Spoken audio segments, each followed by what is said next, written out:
Ladies and gentlemen, SuckItUpUSA.com presents Suck It Up MMA Live. No excuses, no quit. With your hosts, positioned firmly in front of the control board, and out of the red corner, Tom McManus!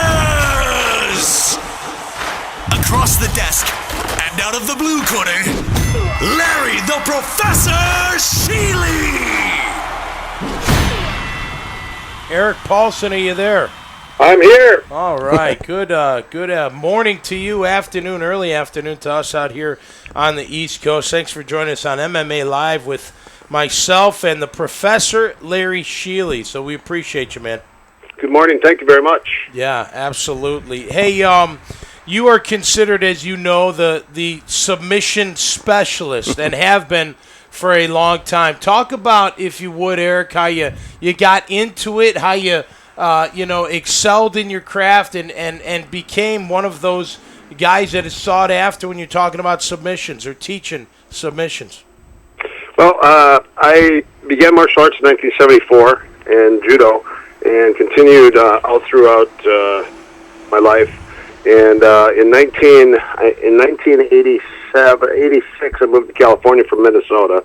Okay. And I actually moved out to Palm Desert. And in 1988, 89, I moved to Manhattan Beach, and I started training with Dan Inosanto at his school with Yuri Nakamura, who was our Shuto coach, and then also Horian and Hoist Gracie at that time in their garage. You were the garage, right? In the garage, wow.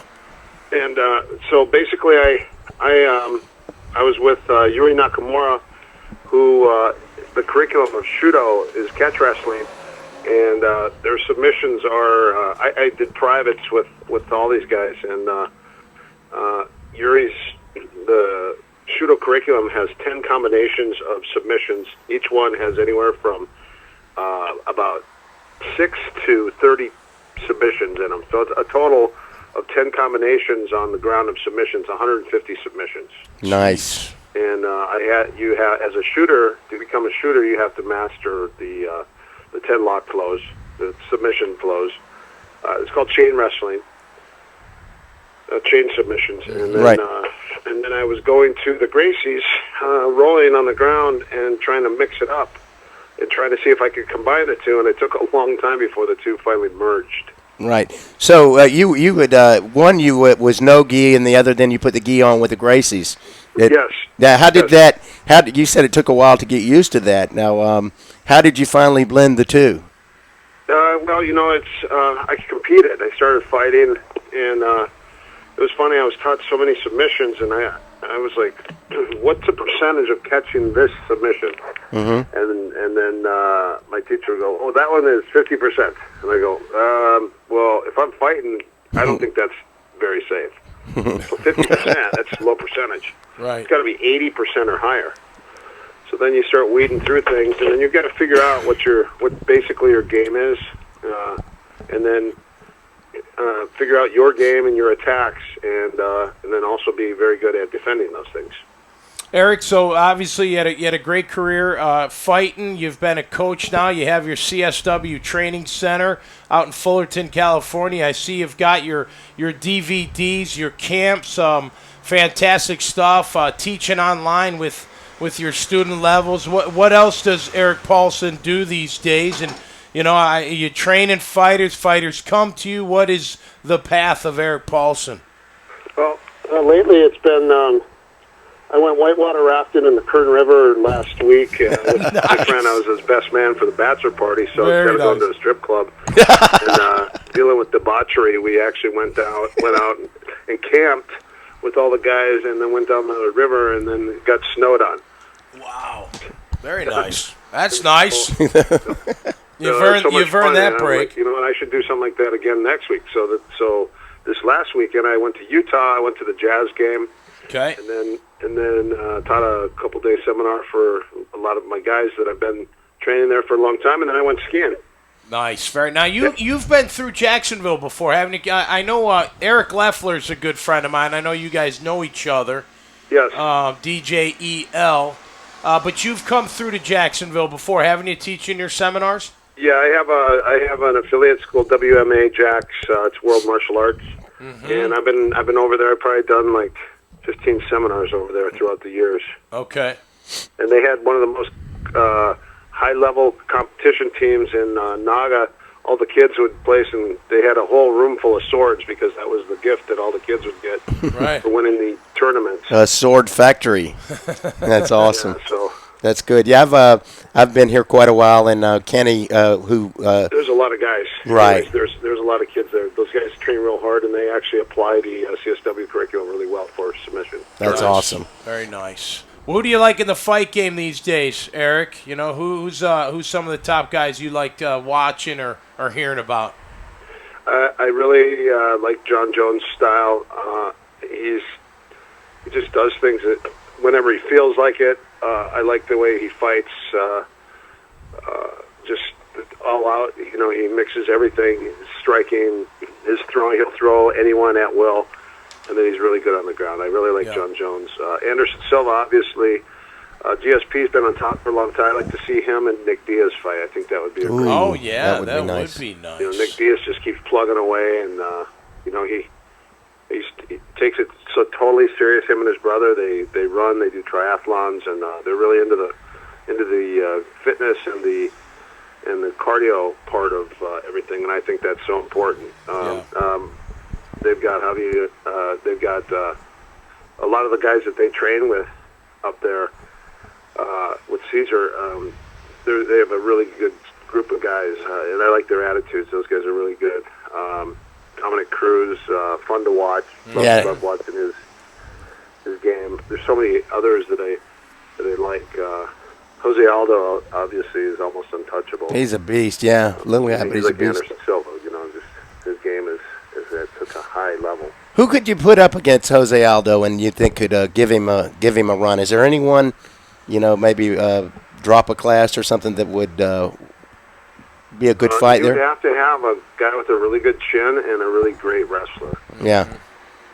And I know there was Kid Yamamoto. He actually, I thought he would do better than he did in his last fight, but because that guy always wins. But there was another wrestler that wrestled over there in Deep from America. I forget his name. Really good. Just made some outstanding performances in only like 3 fights, and you know, developed a huge name for himself. Obviously, it slipped my mind. Right. But he was a nice lightweight wrestler, probably maybe a 45er. There's so many. I'm really glad that the UFC has merged with the WEC, and they brought these lightweight guys in because, you know, Cub Swanson now gets to fight. Cub trains with us. He gets to fight on the UFC now.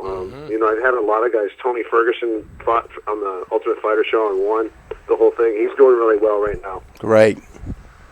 Josh Barnett's got a big fight coming up on Strikeforce. He's fighting Daniel Cormier, and I've been helping him get ready for that. Big Josh, yeah. We had another guy, Eric Prindle, just came through for 3 weeks and trained really hard for the Bellator heavyweight belt. And unfortunately, his opponent didn't make weight 2 weeks in a row. Oh. After he punted him in the nuts. Yeah, he remember. I don't know if you guys saw that, but Prindle got punted. It was on his back, and the guy just blatantly punted him in the groin. Yeah, I saw that. Yeah. He took a DQ, and then they rematched it. And then the guy didn't make weight twice, 2 weekends in a row. One weekend they said that, Eric Prindle's got the flu, that's why the fight's postponed. Well, the guy didn't make weight also. So then the next week, he still is 11 pounds overweight. So, as a professional, I mean, that's got the belt of Bellator due to default, and now he's going to be fighting someone that I worked with, Cole Conrad and Marty Morgan from Brock Lesnar's camp. He holds the belt in Bellator now. So Eric Prindle is now going to have to fight Cole Conrad. Wow. Eric, so it's kind of weird sitting, you sit across the ring, hey, and wave at your friend. Eric, you ever amazed at the growth, and where do you see it going? I mean, is there a ceiling for MMA? I don't think there is either. I really don't. No, I don't think so. I think there's so much growth and so many people on board now, and it's just after McCain had just repressed it for so long, and finally it got picked up, and then it wasn't viewed as a what did they say? It was a barbaric sport. Yeah, human cockfighting. Human cockfighting. Now everyone and their mothers understand it. So like even the moms call out the moves. Yeah. And that's it's just such common ground in every household. It's like, hey, people. Though a lot of times, like unfortunately, but a lot of people, a lot of even boxing fans have actually kind of transferred over and started watching more of the MMA because it's more exciting. There's more things that can happen in a fight, and the fights could turn so fast because there's so many options, So I think the fans are getting won over. I think the fact that a lot of companies are picking stuff up. What I have noticed is that there are not quite so many people creating their own clothing lines anymore. Because everyone had their own clothing line there for a while. Right. And I think people are kind of focusing on other things. I don't know if it's the economy or it just got oversaturated. It was weird when the Asian guy bought all those companies out. I know Warrior got sold. I know Cap Out. I know a lot of those companies got sold. Silver Star. Yep. They got bought by I believe the guy was based out of Canada or China. I'm not sure, but the company, all the clothing companies that were huge were bought out, and I don't know what they've really done with them. Yeah. Yeah, absolutely. Well, I know here locally, I don't know about clothing, but it is growing like crazy. Has been growing. More and more fights are coming. We're putting some fights together ourselves. Jacksonville's got some great fights that happen a lot that a lot of people don't get to see. No, I know. Well, we're trying to change all that. And in a TV show fashion that nobody's done around here. So that's almost. So the TV show is good for all the fighters because they can get sponsors. More sponsors tend to gravitate towards televised shows because of the fact that they get the publicity. Well, and listen, I love the stories, man. I love the stories. I mean, I made it to the NFL, and I know what it's like to chase that dream, and I'm fascinated by mixed martial arts and everything that goes along. I mean, I took taekwondo for stretching and flexibility, but I mean these guys, as you know, Eric, like you and like the professor, I love the way you're wired, and you're just no excuses, no quit, and you keep fighting, you never give up, and it's great. Well, it is, and it's a great way to live. I think that's the only way to live, to keep going and never give up and put it on yourself and get these kids right. You mentioned the kids. I know it's a big part of what you do as well, and I think that's phenomenal, man. Getting these young kids on the right track and martial arts, it's a great way to get them on point. There's no doubt. Discipline and respect is like a couple lacking factors in, self-entitlement. Yep. And self-serving, people with all their ideas and not understanding that, it needs to be, although it is an individual sport, it needs to be a team effort also. Yep. Yeah, it's not, what about me? I see you have that out on the left coast, too. It's funny because a lot of people are always trying to run to that top of the hill, but it's like there should be stairs and you should be running with your team to the top of the hill. Right. Obviously, there's always going to be one or two people that excel, but, even if one person excels, the entire team should be behind them, commending them and pushing them and congratulating them and, being a big,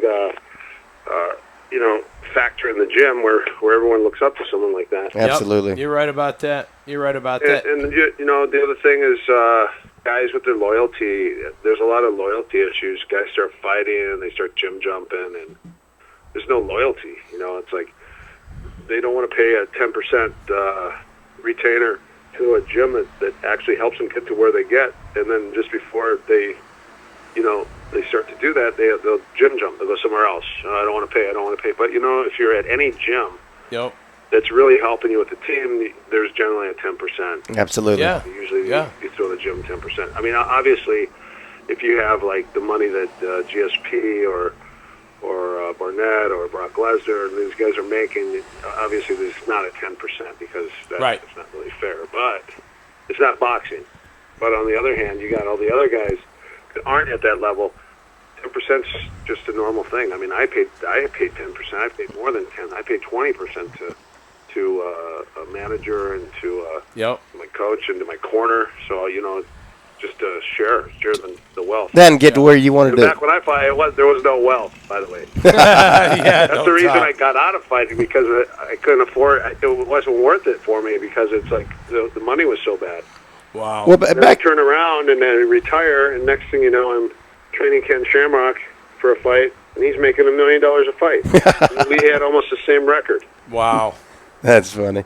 In Japan at the time, we fought both at the same time, side by side, in Japan in 2 opposing organizations, and then he fought in the UFC and I didn't. Yeah. I actually tried to fight in the UFC. I was training with Hickson, and they said they're looking for a shoot fighter, and I said, well, I'm a shoot fighter. I fight in Japan. I'll do it. And they go, well, you're going to have to fight Hoist then. And I go, oh, I can't do that. So then they go, we already got a guy. His name's Ken Wayne Shamrock. And I go, I've never heard of him at that time. Right. And I saw a picture of him, and I go, holy crap, that guy looks the part. He was so buff. Yeah, he was shredded. And, and it was great timing for him. And financially, he had some really big paydays. Really good paydays. Well, TV helped a ton, no doubt, and it's going to even help it even more, getting it more mainstream. And back in the day, you're talking. I mean, what'd you do? You went to the Blockbuster and rented videos. Yes. You never saw it on TV every other week now, and it's going to keep going and going and going, and I think it's fascinating stuff. Check out Erik Paulson. Spike picked it up. CBS. Yeah. Picked it up. Yeah, it's great. Fox. It's going to be more frequent on more channels, and and all the. It's funny because a lot of the fighters are actually crossing over and trying to do movies now. Yeah, why not? Hey, Van Damme only kicked with one leg, Eric. Go watch him. He only kicked with his right leg. He wasn't that talented. Say, Eric, are you going to be in Atlanta at 1:45? Oh, yeah. Probably not. Late April. Right. I'm getting Josh ready for Strikeforce right now. I got you. Nice. I got you. All right. Yeah, if I have a fighter fighting, I'm always at the events, but I don't have anybody for that one. I got you. All right, beautiful. Well, Eric, hey, man, continued success. It's been a pleasure talking to you, and I hope to have you on the show later down the road, and best of luck, man. Maybe after Josh wins the belt of Strikeforce, Let's do it. Tell you some backdoor stories. Let's do it, man. I'd love to know next time you're in Jayville, too. It'd be great to see you. Okay, yeah, that'd be great. Have you in my school, do a seminar for me. All right, buddy. Thanks, Eric. Have a good one. CSW. And you. Yes, sir. Thank you. CSW Training Center out in Fullerton, California. Erik Paulson. Go to erikpaulson.com. Call 818-915-3225. Man, what a cool individual. Yeah, he's fun. Yeah, he's fun. I'd heard he's a pretty fun guy. Combat submission wrestling specialist. Think of this: you're a young guy. You get in the fight game. You go to Japan to fight people. I mean, think about it. That's bad to the bone, man. Yeah, no kidding. You think about it. You went to Boston College. You went to Boston. Okay, these Boston guys are fighters. Yeah. Okay. Right. You're scrappy. Right. I went to Tallahassee, scrappy, but I wouldn't go to another country. Right. I mean, come on, with a guy who you know is a bad. Unless you're playing baseball, because Tom Selleck and Mr. Baseball. That's right. He had the time of his life. You typically don't get hit in the face multiple times in baseball, but yeah, no doubt. Yeah, and I love those guys. They was get good. It done. That was good. He basically was saying, "I've been busting my ass for many years, so I basically do what I want." Yeah, really. I'm going whitewater rafting. That was hilarious. This has been a production of SuckItUpUSA.com and EIGProductions.com. Heard exclusively on the Suck It Up Radio Network.